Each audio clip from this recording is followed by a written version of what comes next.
Welcome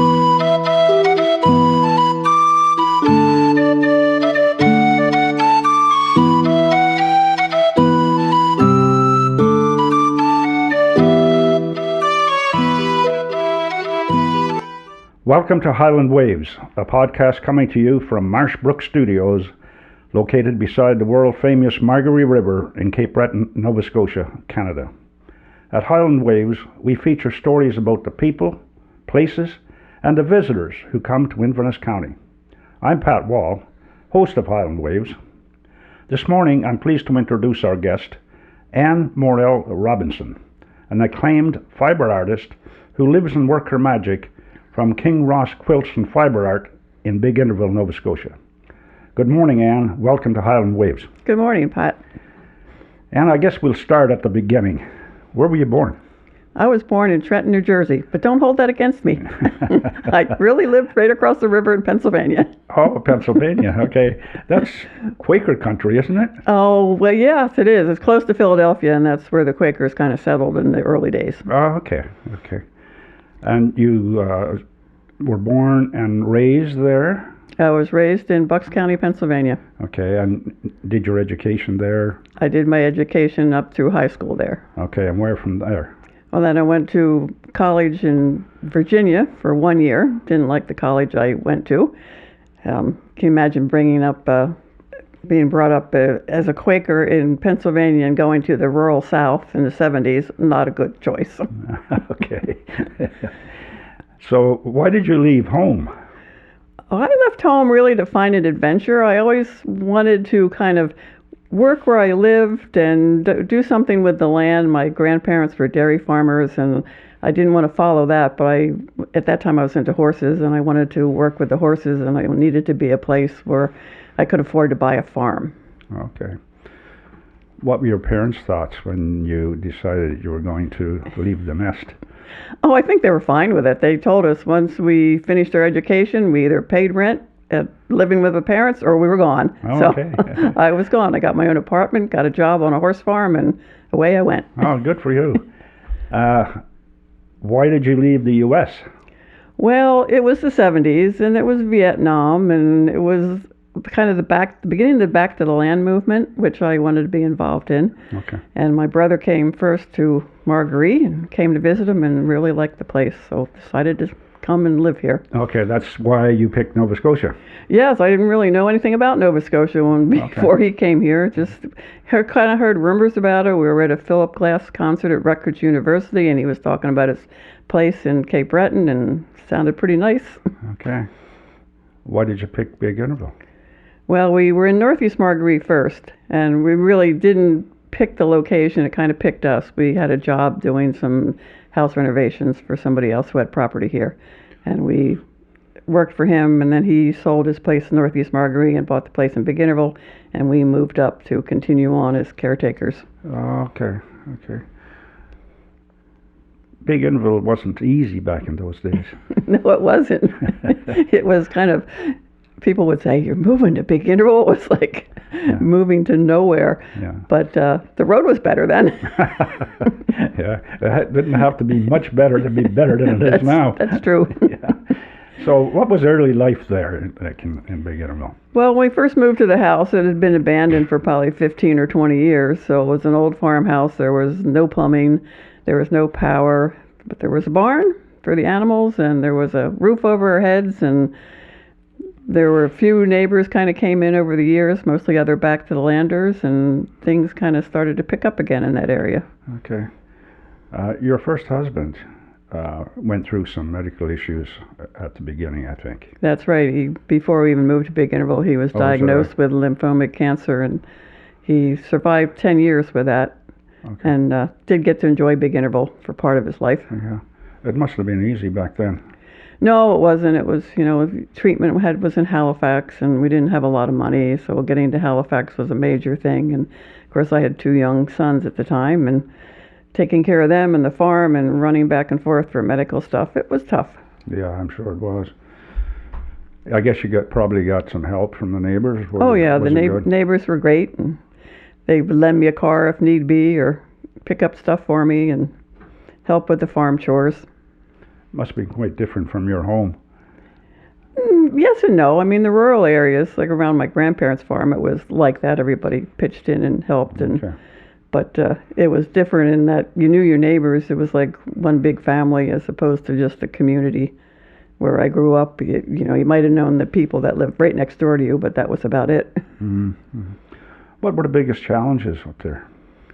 Well, the biggest challenges were survival, I guess. when your spouse is sick and not able to work, so it's hard. You know, the money was really tight. And you know, the kids were young and there was activities they wanted to participate in and they couldn't because we couldn't afford to drive them in and out. But we got by. You did very well. School for your children back then. Where did they go to school? They went to school in Northeast Margaree, and the neighbor across the river, that's exactly a mile away from our house, he had the contract to drive the kids because he worked at the Lucky Dollar grocery store, and he had 3 kids in school, so we called them the school team back from the days when there was somebody designated with their horse and wagon to drive the kids, team of horses. Along the way, you've, right now, you're known as a fiber artist. Correct. Can you tell me, or our listeners, what a fiber artist is? Well, it's kind of a broad definition, but it's anybody who works with fiber as their art medium. So it can be quilters, rug hookers, knitters, felt makers, designer clothing. It can be any of those mediums. Okay. So you participate in all of those? I'm not a knitter, but I participate in the rest. Okay. Artwork in the homes, businesses, collections, you have displayed your work there? Oh yes, I have quilts. There's still one, I think, in the Holiday Inn in Sydney. They were in the McDonald's restaurant in Antigonish until they forced them to remodel. That's McDonald's forced them to remodel. Okay. There's some in healthcare facilities, insurance buildings. I made one for the King's Chambers in Sweden. That store presented to them for their 400th, I think it was their 400th anniversary or some ridiculous number of anniversaries. Okay. When did you first become interested in fiber art? Well, fiber art kind of started for me, I'd say in the 70s. When I worked on the horse farms, I needed something quiet to do in the evenings. So I would, be inside mostly and work on handwork. And that kind of started with making my own clothing and then embellishing it and then moving right into quilt making. So basically started as a hobby. Yeah, it started as a hobby, or as they say around here, a pastime. Some people say, "Oh, you're so lucky to have a nice pastime." I'm thinking like, no, this is not a pastime anymore. That's right, yeah. Your education in fiber art, did you take any formal education in fiber art, or were you self-taught most of the way? Mostly self-taught. In college I did take art, in high school and college I took art history, and I took painting and drawing, and I took ceramics, and I took drafting, and I took wood shop, and then when I got out on my own, I would take workshops with other textile artists to learn new techniques and styles. Okay. So you progressed along the way on your own by looking at other people's work and, Right, and just getting the basic skills. I mean, if you look back, the basic sewing skills came from my mother, who used to make my clothing or alter hand-me-down clothing, and she, when I got to a certain point, she said, "Okay, now you should do this." Okay, like a Dolly Parton. Like a Dolly Parton, right? There must be real challenges in it, though, at times. Oh well, yeah. The biggest challenge is finding supplies. It's like here, it's a 2-hour drive for me to Sydney, which doesn't have a whole lot to offer. And that and of course, finding markets. People have to come to me. Okay. But you do have a presence. You have a website. Yes, I have a website. And do you do well with your website? I don't use it as a selling tool. I just don't have the time and internet skill to take care of all that. I'm much rather be creating. So people find me on my website, and then we start a conversation, and I just kind of go from emails back and forth to what they're looking for and what they might want. It must have been quite difficult in the early days when you're up in the Big Intervale and you're trying to market your material. It was, and well, in the early days, I used to put stuff in shops, just Okay. shops around the trail, and that kind of got me out. And people then, they were used to kind of searching out artists in remote areas, and they would do a side road trip, and every once in a while, someone would knock on my door and say, "I hear you're a quilt maker. What do you really? have?" Yeah. Wow. I had a customer that came, well, it's been 43 years now, I think, on their honeymoon. And they came to the door, commissioned a quilt. 40 years later, they tracked me down on the internet and ordered one for their anniversary. Oh, nice. Yeah. Road conditions we talked about earlier must be a certain factor in getting people to your door. Oh, it's a huge factor. There's a lot of people call, say they're on their way, never show up. Oh, really? They go so far on the road, and it's usually the husband says, "Oh, I'm not driving down this road." Yeah, well, I can understand it in some Yeah. cases, but Department of Highways should be your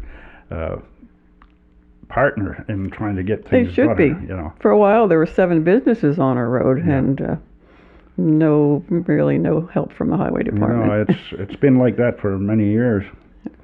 What are the steps in making a quilt? Well, there's a lot of steps, really. There's first coming up with a concept or design, and then either drawing it out on graph paper, or a lot of cases I would just dig in and start making something if it's more of an art quilt. And then there's the cutting and the construction and putting it together, and then sandwiching it into a quilt and quilting it, and then you have to bind it. So it's a lengthy process. Mm-hmm. There's a technique called applique. What's applique? Applique is any fabric sewn on top of another fabric. So rather than the design being pieced together with a seam, it's laying on top and stitched down.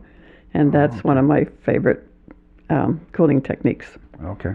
Do you use applique in all quilts? Not all of them. Occasionally I'll do a simple piece quilt, just kind of a change of pace.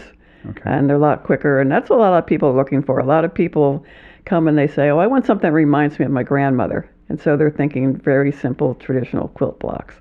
So I do some of those too. But my real love is to, even if it's a piece quilt, to put some applique on there and bump it up a notch. Okay. Okay. What are the differences in quilts for display and quilts for a bed? Well, in my gallery, they're kind of the same. Most of the things I make are for the bed, except for the art quilts that are usually smaller and more suitable for a wall. But the quilts, to me, if they look good on the wall, they're going to look good on the bed. But when I design them, I have to think about the size of the mattress and what's the focal part on the center and what hangs over the edge. Are the materials different in, bed quilts than wall quilts? They can be, because you can use other things that maybe might not wash as well or hold up as well if they were used daily. And you can throw them in an art quilt. So it can be embellishments or, like an unusual fabric that just is making the right statement in the piece. Okay. What do you sell more of? I sell more bed quilts. Oh, you do? I do, yeah. Okay. I just wondered, I was up at the hotel that you mentioned earlier in Sydney some time ago, and there were at least 6 or 7 people standing there and admiring the quilt that was on the wall. And I thought, hey, that's a good indication that you're doing good work.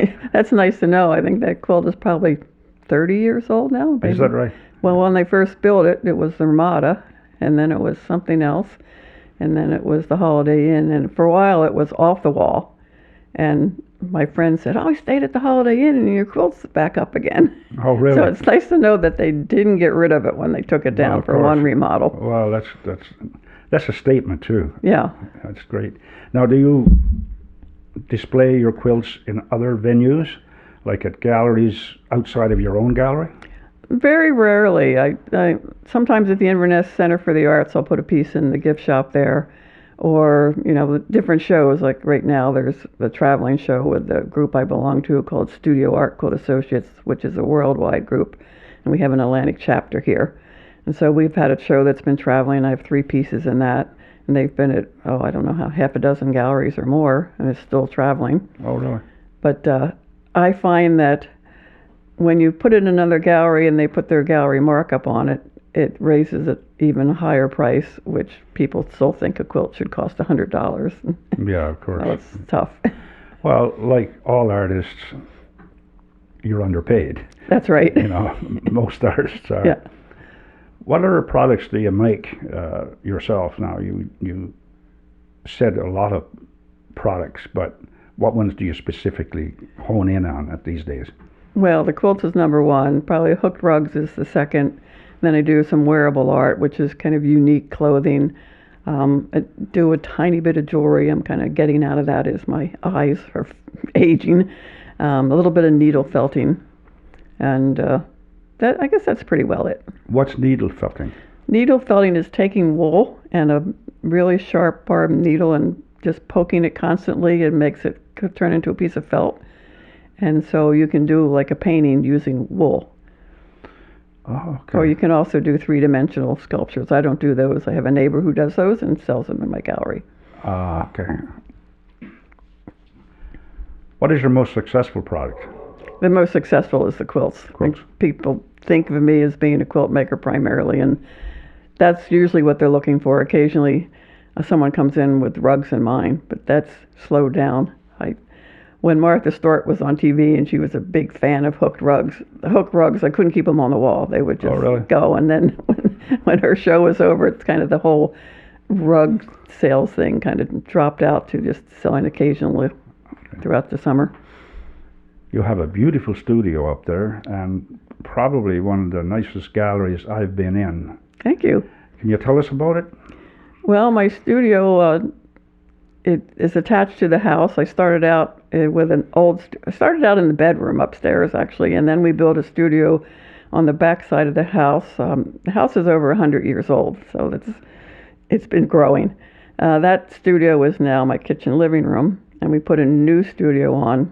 I guess it's been 20-some years now, which was great. And then 3 years ago, we started building a gallery that is really a barn, but turned into a gallery space. When you say it was a barn, was it transformed into a gallery, or did you just build it in the form of a barn? We built it in the form of a barn, but we recycled a lot of our old barn into it.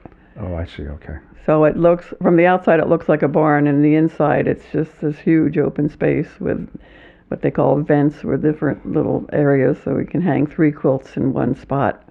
It's just gorgeous, and you can walk around there so easily and look at quilts, which I find quite unique because most quilts you look at are on a bed. Right. Or, like you said, some on the wall, but in this case they're hanging there and you can really have a close look at those quilts. So it's really good. Yeah, it's been huge for selling. It's so much easier for people to see them. In the old days when I was selling out of my studio, they were all piled on my 4x8 cutting table, and it looked like a bed with a gazillion quilts on it, and you just had to keep folding them back.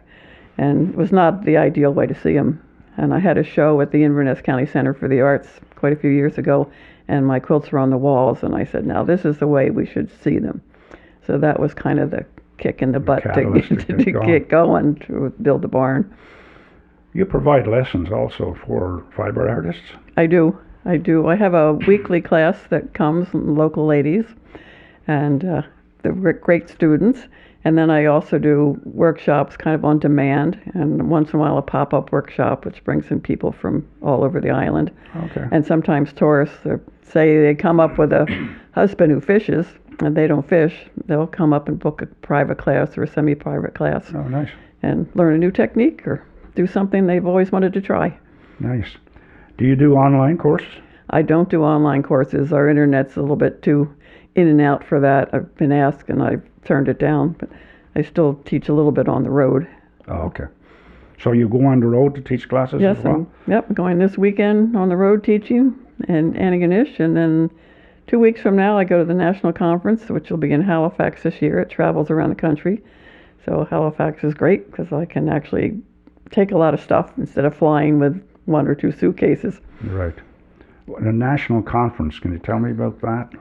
Well, the Canadian Quilters Association is the countrywide quilters guild, and every year they hold a big conference. Every other year it's like major, where they have a whole lot of workshops. They bring in people from around the world to teach. They have a national juried show.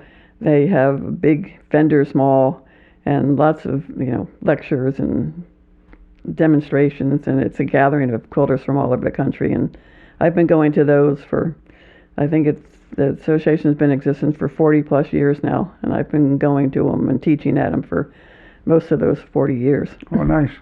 Yep. So it's a great place to network. It is, and it's a great place to see friends you only see at these conferences. Of course.